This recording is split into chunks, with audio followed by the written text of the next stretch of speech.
People avoid going to the dentist for all sorts of reasons, from getting their mouth drilled to the painful amounts of money they have to spend on drilling and treatments.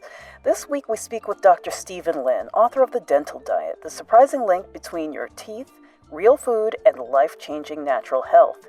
In this interview, we'll discuss the downward spiral in dental health despite the use of fluoride, the health repercussions of having a jawline that's too narrow to accommodate a full set of teeth, and how orthodontics merely address the cosmetic appearance of teeth. The truth is that eating the right foods can lead to less painful dentist visits, and it's never too early or too late to start changing your diet for improving the health of your teeth. We're taking you to the dentist next on the Nutrition Heretic Podcast. We interrupt this program to bring you a special report. If you're still confused about what to eat and not getting the results you thought you'd get by going organic, go to nutritionheretic.com and download the shit list of 7 health foods to avoid like the plague for free. The shit list details what health food companies want you to believe about the crap they peddle and why the real foods they're meant to replace are far better. Stop letting big health food dump all over you and download the shit list today. Fat is bad for you. I just pop a pill and I'm fine. Meat is murder. It's time for bad food punishment. It's time for real nourishment. It's time for the Nutrition Heretic. The following program is provided as information only and may not be construed as medical or health advice. It is not intended to diagnose, treat, or cure any disease. No action or inaction should be taken solely on the basis of the information provided here. Please consult with a licensed healthcare professional or doctor on any matter relating to your health and well-being.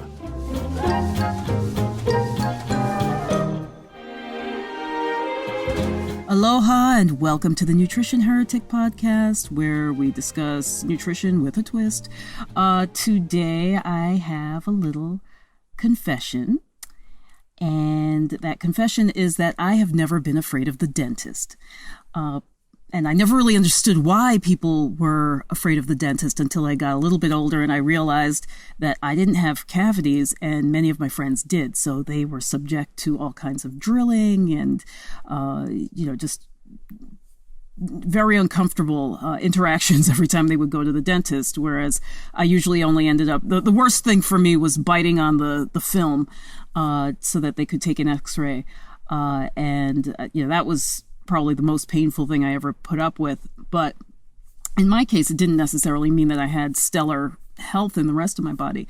But once I was introduced to the work of Weston Price and I saw the pictures of children and adults with horrible, horrible teeth and how Dr. Price correlated that to their declining health. And if you remember from any of the other podcasts, tuberculosis was the big scourge of his day. So, tuberculosis and other disease was following very closely to this terrible dental health that he was seeing. This kind of information I actually relayed to a friend of mine who was working at the time in social work, and her boyfriend was a grade school educator, and we discussed teeth and protrusion of the ears, the bags under the eyes, and what that might mean for different behaviors, and how you could also see. You could pretty much predict, my friend would say, you could tell the crack addicts when they would walk in. And she didn't literally mean crack, but she meant that these kids were addicted to sugar. So their parents were pumping them up with these fake fruit juices and, highly pasteurized, clear juices, sodas, Pop-Tarts, you name it. They're eating a ton of sugar and they could see the difference in behavior in these kids versus the ones who just had water or, otherwise their parents would maybe give them a sandwich instead of giving them a bag of chips. And, that was very eye-opening for them being in the industry. But one thing I want to say before I introduce our next guest is that when I talk to people about improving their diet, they always say, well, I can't afford to eat the way that you do. And then I look at why they believe they can't afford better food. And very often it's because they spend all of their money at the doctors, at the dentist. They are spending their money on all kinds of crowns and braces and drilling this and that, you name it. It's just, one procedure after another. And what I'd like to talk about a little bit today, and maybe we'll get into it a bit with the guest today, is the fact that if you can choose where you put your money, right? You can choose to eat a little bit better and watch those bills at the dentist, at the MD doctor, go down. So with that, I'd like to introduce our guest heretic today, Dr. Stephen Lin. He is a dentist, and he's going to talk to us about how the teeth are a mirror to good health. And welcome to the show, Dr. Lin. Thanks, Adrienne, for having me. Such a pleasure. I'm curious to know when you had your aha moment when it came to dental health and general health. Yeah, well, you know what? You describe a very, you're probably in the not so big majority of people that aren't afraid of the dentist. So most people, I want to tell you a little story. Like as a dentist, you kind of go about your day, and you hear this one phrase about at least 4 or 5 times, maybe more on a bad day. But people will walk into the room when they first meet you, and they say, "I hate the dentist," and that's the first thing they'll say to you as whether it's a dinner party or whether it's I have women come in and say, "Look, I'm just not happy to be. I'd rather give birth than have dental." And I've had that said a lot. And look, I've got no experience giving birth, but come on, that is always jaw dropping for me. But there are a lot of people out there that are afraid of the dentist, and as a out there practicing clinically, this was kind of a big problem, and makes you think about why are we so afraid of the dentist. And I mean, obviously the pain and the treatment side of it, the expense, kind of explain itself. But I started to find that, the actual reason is that we're actually going about it all wrong. And it speaks to what you just kind of alluded to there, is that, we should be thinking about food and prevention instead of treating. And, we've really kind of looked at the dentist as, kind of a fix-it, a stopgap, where you have a broken tooth, you go there, get it patched up, and you're on your way. And that's great. Dental treatment is amazing in the 21st century, but there's a lot to our mouth and oral health that we don't understand. So that was kind of my aha moment when I actually accidentally stumbled across Weston A. Price's book. Now, I was never taught about nutrition and physical degeneration, which is the book that he wrote in the 30s, and I accidentally discovered it whilst I was actually backpacking, taking some time away from dentistry, and I kind of looked at it and I thought, what the hell is this? And I didn't understand it, right? And I looked at it, I was like, it's interesting, but it's, probably a bunch of baloney. It speaks to you in a very deep way, that book, and I feel it kind of like seeded something, put it in the bag, and I went on my way.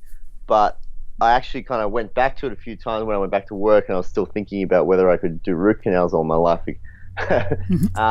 But what I eventually realized is that I didn't understand what this dentist in the 30s was talking about, and then that opened up this huge journey to open up what the hell had we missed. And the story is unbelievable, and this is why I wrote The Dental Diet, because there is a patching up story between the 30s and now, what we've done to our mouth and how nutrition actually shapes everything in the jaw, from crooked teeth to impacted wisdom teeth to gum disease, tooth decay, the whole lot. And everything you just described there is every child that comes into my dental practice now. Skinny face, bags under the eyes, open mouth. They don't sleep well, they don't breathe well, they don't do well at school. 10% of them are on ADHD medicine. And it's all a problem with their growth and their dental development, yet we've just tragically missed it, and it's all from eating the wrong foods. And so this is a story in the dental diet, how we reframe nutrition for to understand the mouth, and then the body comes simply after. So it's been I've always been, I've got a biomedical science background, and I was into sports nutrition before I did dentistry, and it's kind of taken me back down that road, and it's been really rewarding in that sense. Do you get any resistance from people coming into you who literally they're there, they just want to be patched up?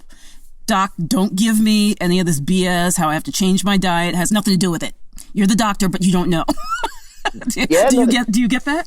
Absolutely. So people want a quick fix these days. And the thing is too is that once we get to the end point of disease, often there does need to be a treatment, because we've left it that long. Yeah. But the long term and the big message here is that every single disease process that you can intervene in, and if you don't make sure that you're fixing the underlying problems, it's only going to continue.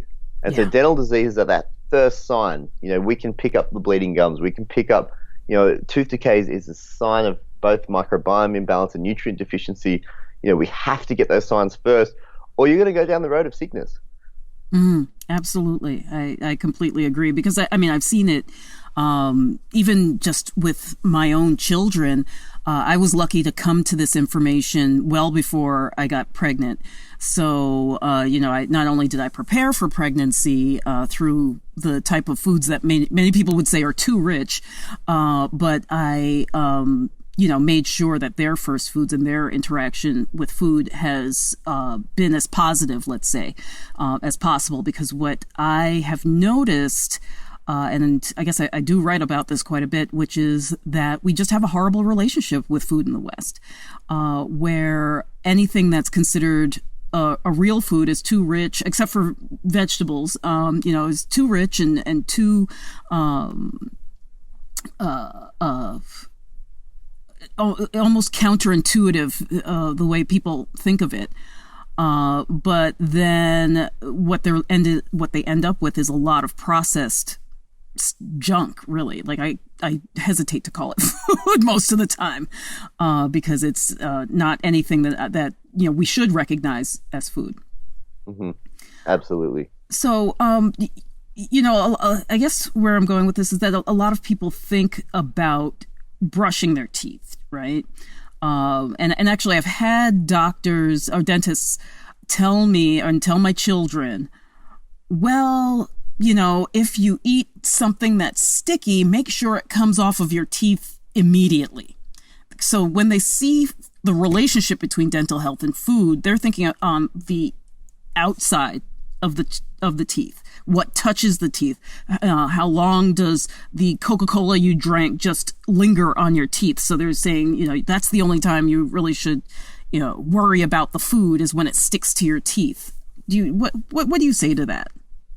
Yeah, that's one of the biggest problems with how we look at nutrition in dental and also healthcare in general. So we've taken a very, very superficial approach to it. And so sugar and tooth decay, this link's been around for decades now, and dentists have been talking about reducing sugar, and and we failed basically.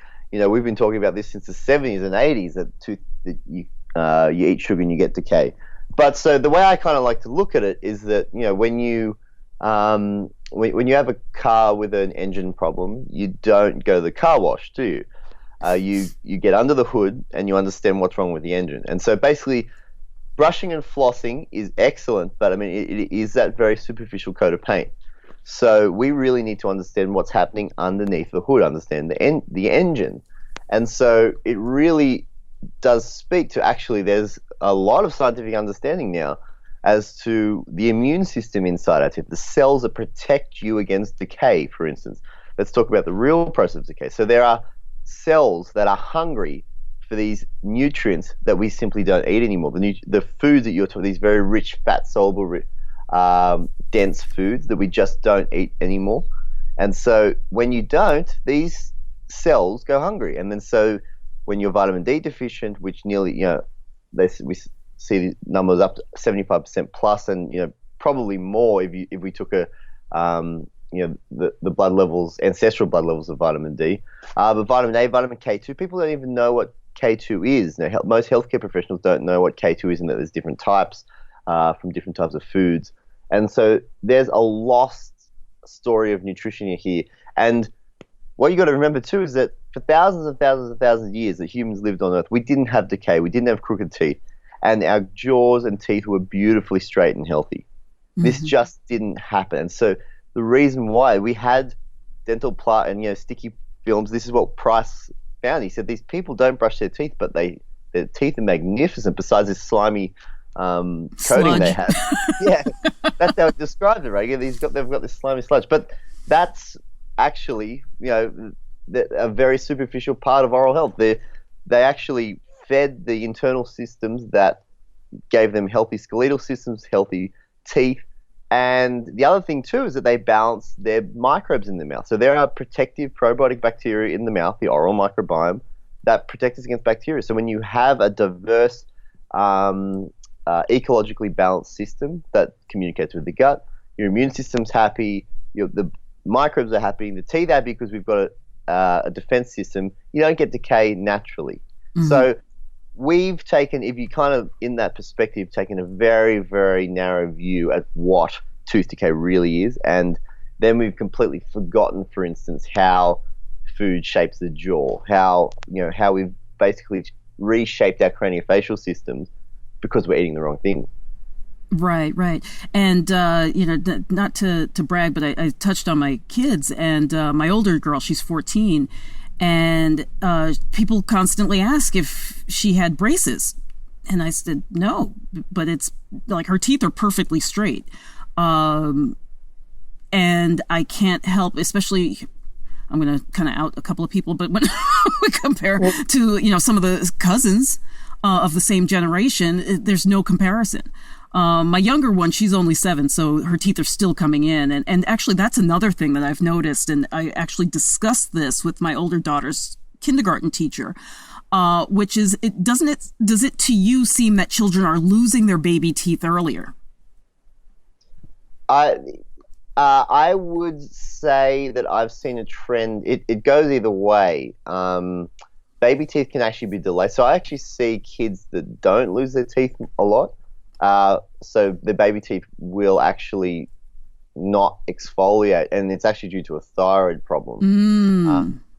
So that's an underlying thyroid issue, because they're not getting the hormone. And you've got to remember that these fat-soluble vitamins, A, D, and K2, which we learn about in the dental diet, they control growth hormone, they control insulin-like growth factor, they control testosterone. So all of these sex hormones and growth hormones are all managed by the levels of fat-soluble vitamins. So we are sending those signals. You sent that. It's such a great story. You need to brag about this more, actually, because kids don't grow dental jaws like that anymore. And you have to, because you were onto this 6 months before conceiving. That's what people have to do now. And this is what we'll learn, is that, prenatal nutrition is so important. Your body's about to create a skeletal system. So it's hungry. It's so hungry. And you have to know what it needs. We've forgotten what these nutrients are. We really need to get back to this food, because there's 4 million kids per year having braces. We just don't have them growing craniofacial systems anymore. And it's a big problem, because we're now walking into an epidemic of breathing and sleep disorders. And so that's where 10% of kids now have sleep apnea, and that's where they're choking. An apnea is defined as a gap of 20 seconds where they're not breathing in sleep. That's kids, 8 to 12 years of age who aren't breathing at night. And this is an absolute epidemic. Orthodontic braces has hidden, the biggest health problem on the planet. It's that our teeth grew, and we've been straightening them. That's, again, a superficial veneer to the fact that we're not eating the right thing.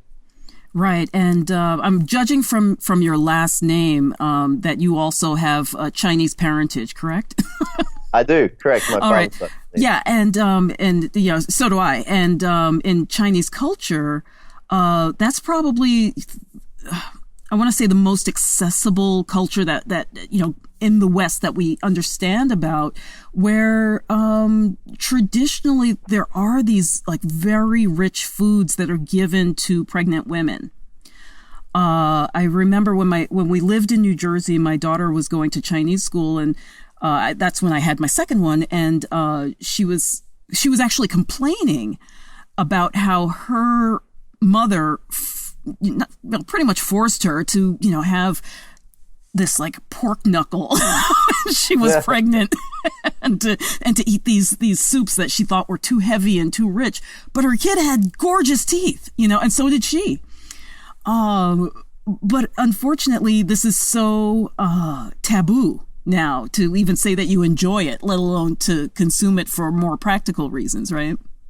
Absolutely. And this was talked about.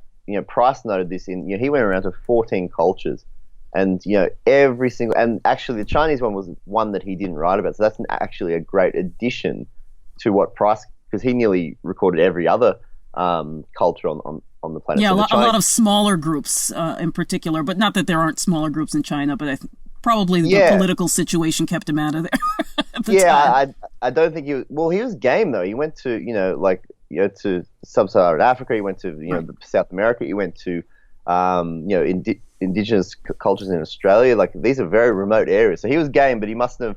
I think he had connections in certain places and certain places not. But yeah, it's But what he talked about was this wisdom, and what they would do is a couple planning to conceive, they would make sure they packed in these nutrient-dense foods, fat-soluble, rich foods, liver, eggs, butter. Like, they were just treasured, and they had to be sourced from very, very carefully prepared foods, and these were animal products because the fat-soluble vitamins, these three particular, come from animal sources, and the chemistry is kind of that the animals convert them over into the active form, and that's what humans need. Our digestive system is designed to take in.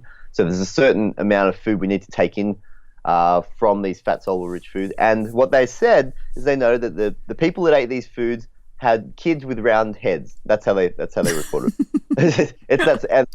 But that's a great observation, because I tell you what, if you look at newborns today, they don't have round heads. They have, and you look at their jaws are set back into look at the profile of the next newborn you see. Look at their chin. Mm-hmm. And you'll notice their chin is set back into their airway. The kid will have a profile where it basically falls away. Now, anthropologically, that doesn't happen.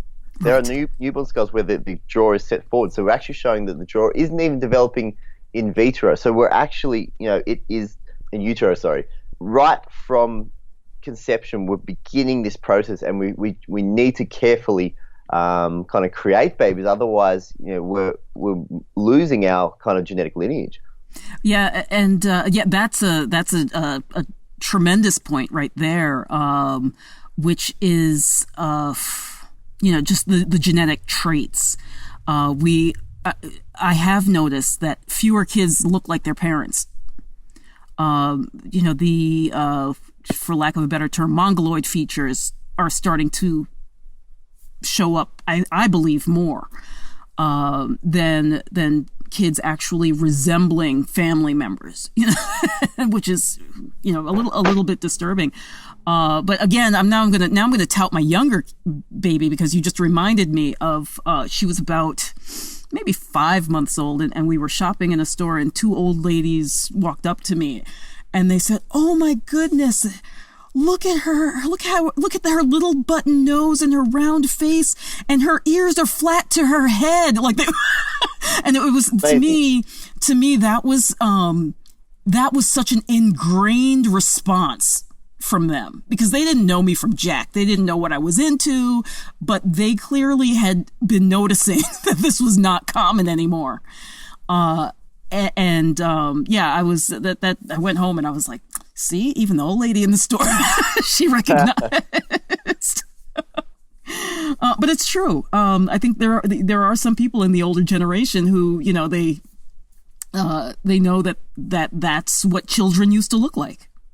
Well, we're talking about craniofacial development. So, like, the human brain is deeply wired to recognize faces. That's how we communicate. So we've got hundreds of facial muscles. So we actually are computing, many, many, many different things when we look at a face. And so there's actually a plastic surgeon that calculated, a mathematical formula that shows how we, kind of a mask basically that shows the different proportions of facial development and how it relates to the Fibonacci sequence and the phyllolactic growth in nature, so how something grows naturally. And so what we see in kids now is we have this, those features you're talking, is this long face. And so this is stereotypical of slowed or stunted facial growth. Yeah. And that's long. So that's a high palate, skinny high palate, V-shaped palate. You have mouth open, kind of set back jaw. You've got skinny cheekbones, and you've got basically a very rounded jawline. And so what that does, that changes the entire appearance of the face. And so we don't have those lovely broad features. And if you look at all the classic Hollywood actors, they all have these amazing cheekbones, amazing jawbones, and we kind of see that as beauty, but that's actually our intrinsic computers saying that's healthy. And the reason is because a great smile, we see teeth, right? And we judge teeth as being beautiful, but that's telling us. So teeth are set in jawbones. So the upper teeth is set into the maxilla. So it uses the space in that maxilla to set out nice and wide. When you have beautiful wide teeth, you have a beautiful wide upper jawbone or maxilla. What sits in that maxilla is the airway. So you've got the nasal sinus that sits just above the teeth. Now, when those teeth are crooked, those nasal airways are cramped and have less volume as a result. So if you have a high palate, and kids, nearly every kid today, you look, tell them to look up to the roof, open their mouth, look at their palate, and see if it should be flat, basically along behind their teeth and U-shaped. And so some kids you can barely reach your finger up; they're so high. Now, those palates are driving up into the nasal airways. So that's a craniofacial system that is just barely surviving. We need to see teeth as a sign of growth and development of the face, and why that's important for our, this is the base of the brain as well. And I've seen in adults, we can expand the palate too. So what happens is when you expand an adult, the upper jaw will expand, but then the whole face changes. The eyes level out because the orbit basically sits, the maxilla bone is the base of the orbit as well. So people's eyes will level out, their jaw, the other sides of their jaws will remodel, but the sphenoid bone, which is behind sits underneath the brain, that remodels too. So we can even do this in adults. It's that kind of crucial to our physiological system that when we've just lost it. Right. Yeah. And all that pinching basically that's going on in the head, this is affecting oxygenation of the brain and and the entire body for that matter. So this is where I believe, if I remember correctly from a talk I had heard years ago, where a lot of our susceptibility, let's say, to, like you say, ADHD, autism spectrum, and learning disorders are stemming a lot from this lack of oxygen being able to really fill the cells. Is that correct? Absolutely. So what a lot of the literature is showing the link to is sleep. So when we have a craniofacial system that is cramped and small, you have small airways. When we sleep, you've got these airways with less volume. And what that does is it creates more pressure. And so what happens is that then you have these kids, 10% of kids that have obstructive sleep apnea. So that means they're pausing. So that's the airway not working properly when you sleep because all the muscles relax. And you have deep intrinsic kind of the brainstem working to keep you breathing when you sleep. Now, the one thing you need to do, and this is we learn this in the dental diet, that oxygen is the number one nutrient, and breathing exercises help us to kind of reprogram this. But the one thing you need to do when you sleep is breathe. And so when kids are sleeping, their brain is going through deep formative developmental stages. And if they're going through oxygen starvation events, you can imagine what's happening. Mm. Of course they can't concentrate at school, and of course they don't, kind of problem solve very well, or they act out. It's because they're not breathing right at night, and they're missing crucial elements of development. Now, the neuroscience and the deeper physiology of it is that the blood-brain barrier relaxes when you sleep. So when it relaxes, it lets all the cerebrospinal fluid actually flow through the cells and clean out the brain. It's like a dishwasher. Mm. And so if you don't get to those deep levels of sleep, that doesn't happen. And so that's deep REM sleep, and that relies on your breathing. You have to get the right breathing pattern in. And so kids don't breathe like this. They breathe through their mouth, which we know increases their risk of braces. We don't get nitric oxide where you breathe through the nose, which is formulated in the nasal sinuses. And so when you get a kid to stick their tongue to the roof of the mouth for most of the day, close their lips and breathe through the nose, their teeth grow straight, but they begin to sleep better.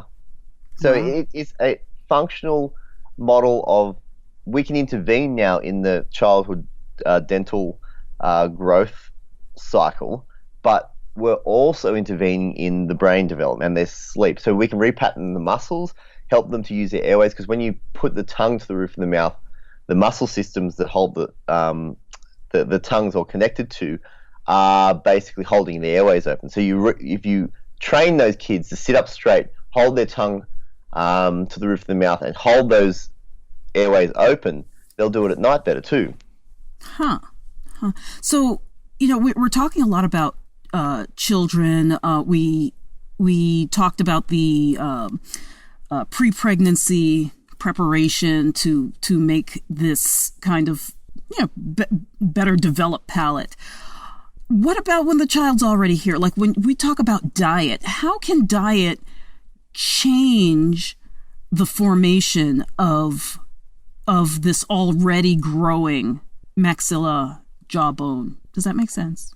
Yeah. So I mean, so the big thing that these nutrients do. So vitamin D is such a central player. So underneath, so you've got, in the dental diet, we talk about oxygen, number 1, vitamin D is number 2.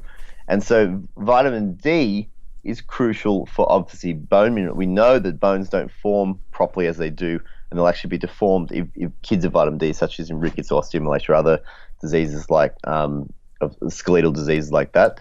If vitamin D also directs the growth hormone axis. So vitamin D, insulin-like growth factor, and growth hormone, sit in an interdependent relationship. So when you're low on vitamin D, that growth hormone axis doesn't act very well. So these kids don't get the messages to grow.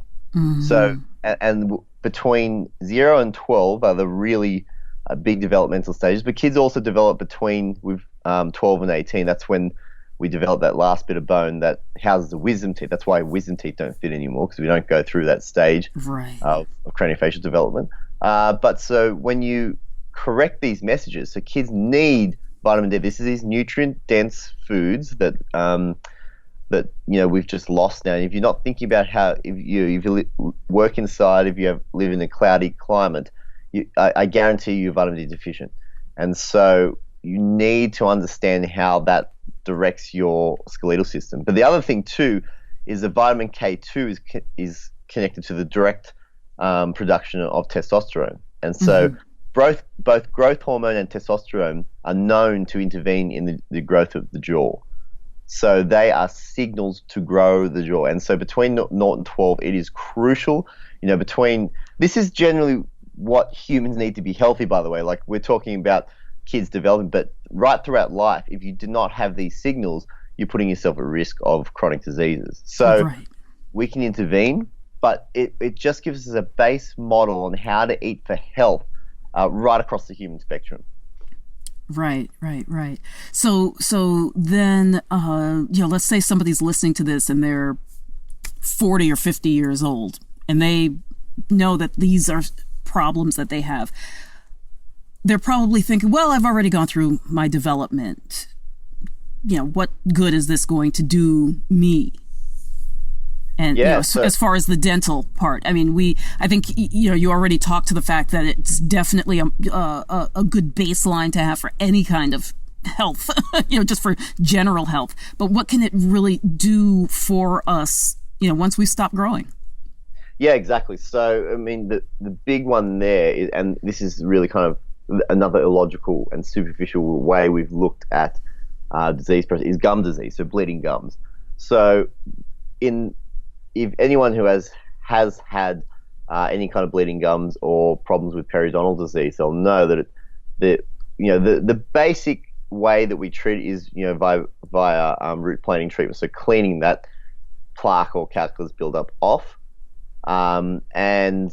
Look, that's a very superficial way to look at the disease. So gum disease is an imbalance between the microbes in your mouth, but also the immune system. And so that immune system is primed in your gut.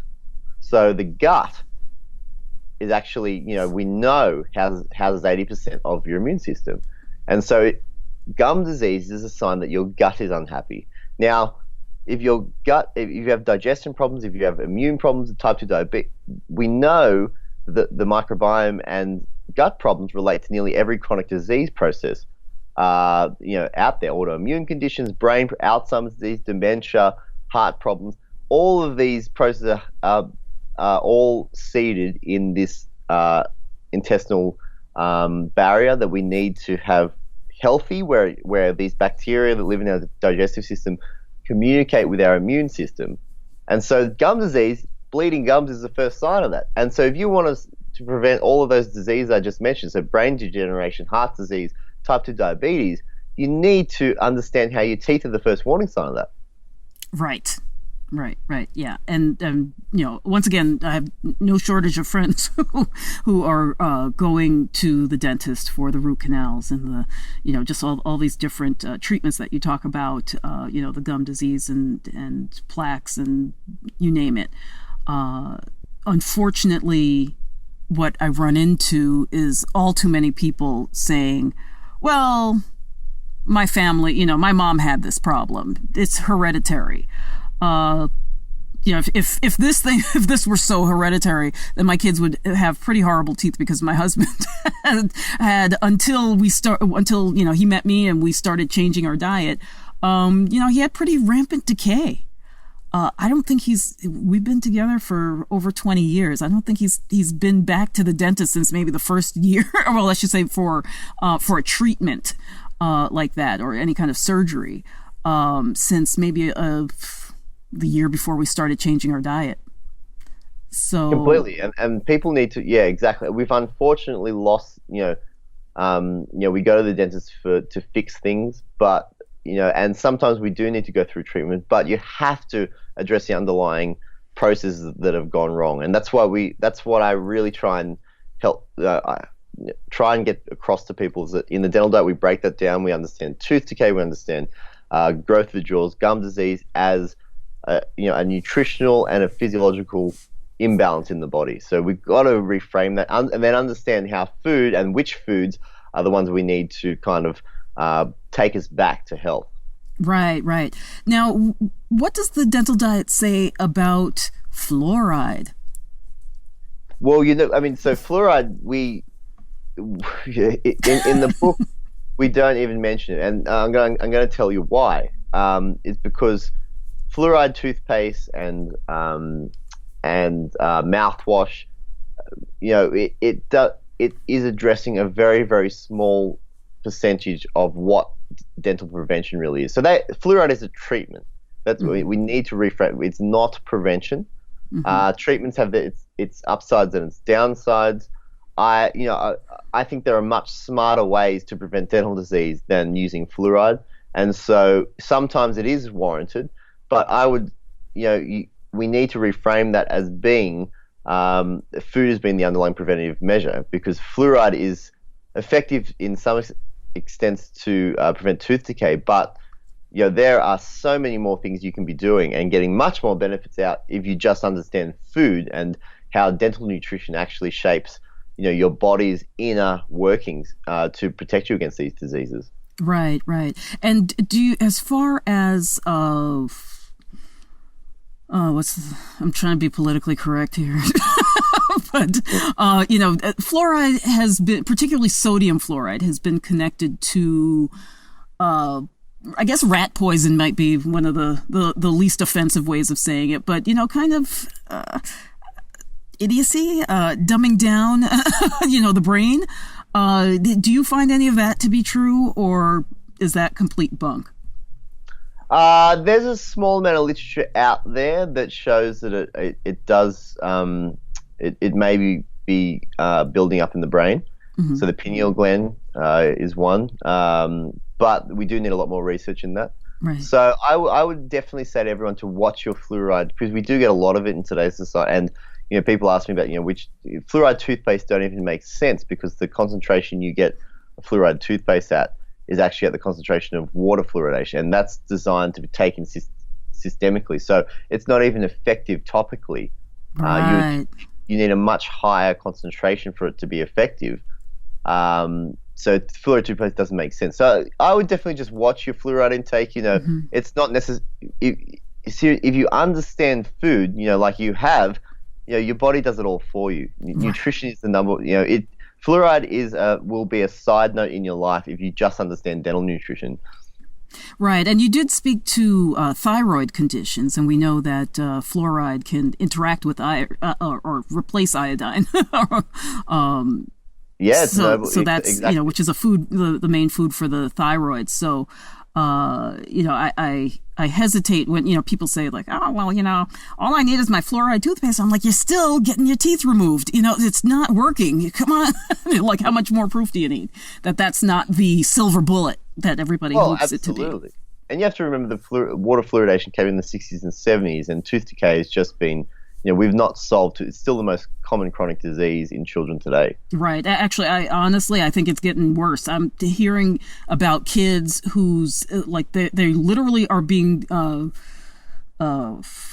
diagnosed with holes where their teeth should be. They're just not coming in some cases. Well, the numbers in the UK that have more of a public system, they show that the amount of hospitalizations for extractions of the childhood dentition, so that's kids, under 5, getting their teeth extracted, rotten teeth, have continued to rise in the last few years. So this is on the way up. We are not solving the problem with our brushing, flossing, toothpaste mantra. It's time to rethink this.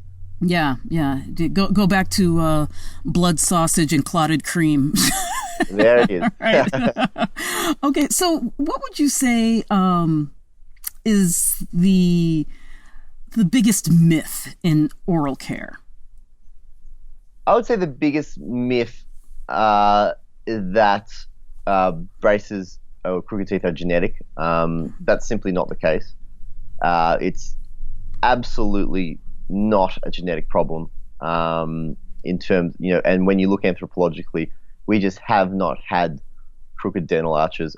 And you got to remember too that a kid that needs braces at 10 to 12, it's the same problem as a young adolescent that needs their wisdom teeth out when they're 19, 20, 21. Mm-hmm. Its jaw hasn't grown. So we see that as a normal thing. That is not normal. If you look at the anthropological record, and this is what Price did, this appears in a archaeological blink of an eye. And there is no genetic explanation for what has happened to our teeth and jaws in that sense. It's absolutely false. Right. Well, I mean, to me, thinking anthropologically, evolutionarily is probably a better way of saying, is that like we've come a long way, and like you said, this is all happening within the blink of an eye. I feel like any species that makes it this long, through such a breadth of history, could not have been born or created with an inherent weakness towards what we're seeing now. Absolutely. There's there's some explanations to that, but I mean, and there is some explanation in terms of how, for instance, genetic syndromes do play out in terms of so Down syndrome, for instance, mm-hmm. does have craniofacial type, and yeah, exactly, and they're actually, if correctional therapy in Down syndrome actually can help them to help these kids have kind of to prevent that mid-face deficiency that they have. So they mm-hmm. actually have a closed mouths. If we teach them to keep their tongue to the roof of the mouth, they can functionally help you kind of grow the face in that mid-face region where they are usually sometimes deficient. So there are racial differences in the way malocclusions play out, or crooked teeth, mm-hmm. but there's just so basically our genes will determine the type of crooked teeth we'll have, but the cause is our environment. So the food, the breathing, the function, that is how your jaw grows. Right. So we'll get to, I want to close by talking about your 40-day program, but before we go there, when you see people in office, right, are you strictly staying on kind of these behavioral patterns, the tongue to the roof of the mouth, the nutrition, or do you sometimes find the need to intervene because I've heard of this where there are a handful of dentists who are actually basically opening up the palate, through like minor surgeries. Yeah, so there's an expansion. So orthodontics, there's a very exciting model of orthodontics now where we really taken a model of, and I'm a general dentist by trade, but what this is that there's a much more growth focused model of orthodontics now where we expand the palate, we expand and it's very multidisciplinary. So what a dentist will do is guide the palate for growth. So there are certain devices that will expand the kids and even adults' palate. But then what we'll do is we'll make sure we talk to the ENT to make sure they're breathing through their nose, or they don't have a deviated septum, or there's not something that's stopping breathing through their nose. Or a sleep physician will get a sleep test and see how they're sleeping and get their AHI and polysomnograph. But then myofunctional therapy, which is like a facial muscle physiotherapist, we can talk to osteopaths and chiropractors to get the posture right, breathing therapy. All of this is coming into a beautiful multidisciplinary approach where we actually show that, well, hey, the mouth is connected to the rest of the body and we can fix this if we just understand this as a whole body problem. Right, exactly. So tell us more about the 40-day program that you have on your website. Yep. So the book is a 40-day. The dental diet is a 40-day food program.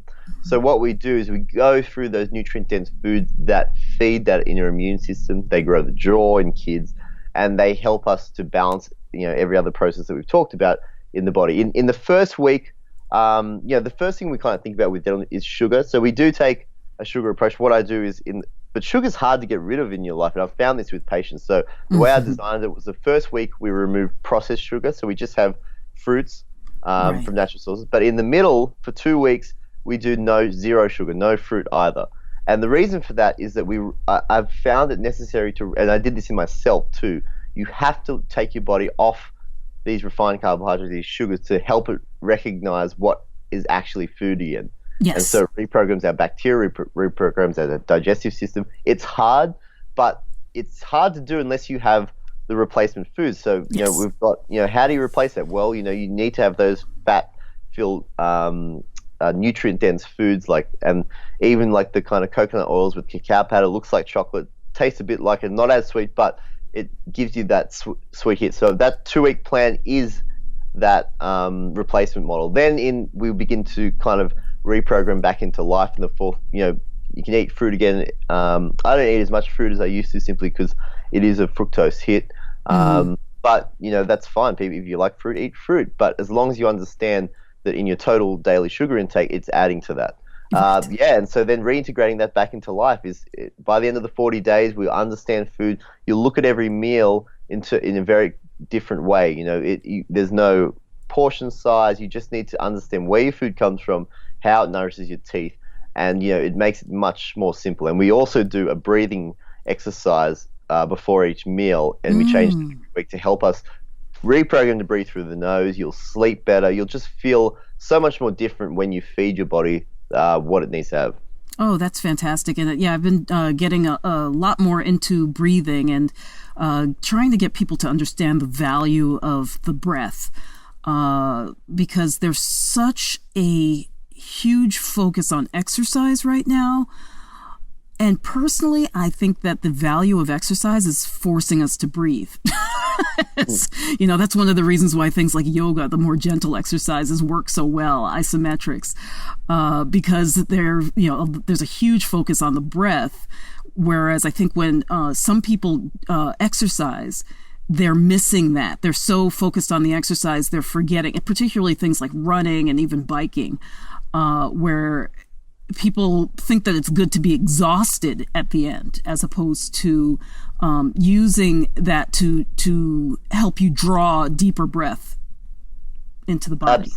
The breathing is life-changing, and it's life-changing for kids. It's life-changing, and it's something I've retaught myself too. And nasal breathing for a full night, you wake up feeling amazing. Because you're getting that nitric oxide. Your mouth doesn't feel that dried out and craggly as it does if you mouth breathe all night and snoring. And so it is, and if you need to reprogram your daytime breathing to get that nighttime pattern. Right. Well, I'm going to ask you one last question, which is, what do you brush your teeth with? Look, I generally, brush with, water and a normal brush. I floss once a day. Sometimes I use kind of like a, coconut oil base with an essential oil. But, really, that kind of superficial kind of paste and mouthwash I definitely do not use, because that's a grenade into the oral microbiome. This disinfectant model isn't the way for dental health. I've seen some recommendations for using just naturally dried salt. Do you find that to be of any value with the high mineral content? Yeah, the minerals are interesting. There are that's an exciting area. Things like baking soda minerals. That definitely been some interesting. The studies we don't have a heap on, but there's some good rationale there to kind of balance out that mineral balance through. There's a few different. And you just need to be careful of the abrasive factor of the salt, because it can scrub away your enamel. But no, that's an interesting approach. Okay. All right. Well, Dr. Stephen Lin, anything that you would like to add before we let you go? So the Dental Diet is available now on Amazon or Barnes & Noble. Yeah, so jump on and have a read. It is nothing that you would have thought about your teeth before. You can find me on my website, drstevenlin.com, so drstevenlin.com, and on Facebook and Instagram at Dr. Stephen Lin. Fantastic. Well, I was going to do all of that for you, but you did it better than than I ever could. Thank you so much for being on the show, and best of luck to you with the book. And I know that anybody who follows this, just knowing the basics of what you're talking about and seeing in my own family how this has made such a drastic difference, and for many of my clients who, really stuck with just eating better food, they're starting to notice, like I said before, the dental bills, the general health bills, the days off from work for X, Y, and Z are minimal compared to what they used to be. So, this is a matter of the choices that we have to make. And, will we choose to eat like really delicious food that's actually good for us, or will we choose to be a little bit more miserly and maybe have some dental problems? It's so great. It's so great to hear your story, with those kids that develop straight to that is the future. We need to be thinking about this. Yes, I agree. It's definitely, it's going to be slim pickings out there when if they're going to use dental health as a barometer for choosing a mate in one day. So. All right. Thank you once again. Thanks so much, Adrian. Bye. The Nutrition Heretic Podcast is a production of Savor the Journey, LLC. Our audio editor is Nicola Popovich. Our podcast manager is Crystal McLean. And our operations manager is Michelle Med. I'm your host, Adrian Hugh, the Nutrition Heretic. You can find us at the new and improved nutritionheretic.com, where you can download the Nutrition Heretic's free shit list of 7 health foods to avoid like the plague. You can also listen to previous episodes at nutritionheretic.com/podcast. Be sure to like us on social media for updates. Our Facebook page is facebook.com/nutritionheretic and on Twitter @NutriHeretic. Contact us with show ideas, questions, or if you want to be a guest. And don't forget to rate our podcast on iTunes and Stitcher.